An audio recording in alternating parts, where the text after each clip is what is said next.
雖然喺平日嚟鳳揀水鄉玩嘅遊客唔多，但係我就相當中意一種悠閒嘅氣氛。正所謂生意嘅嘢咪好似糯米雞咁咯，整定嘅。好啦，咁有時間我就介紹下我哋新款嘅包包。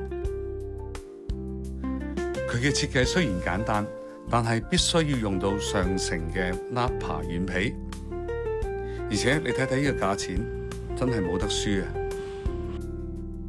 咦，有客到啊！一睇佢哋孭住晒背囊，就肯定係香港人啦。其實閒日嚟到鳳揀，嚟我哋雜貨鋪買翻杯咖啡，慢慢坐，慢慢嘆，咁先至係旅遊嘅真樂趣啊嘛！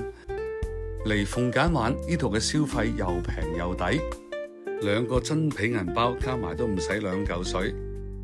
多謝晒，加我微信，下次嚟順德玩，我帶你食啲好嘢。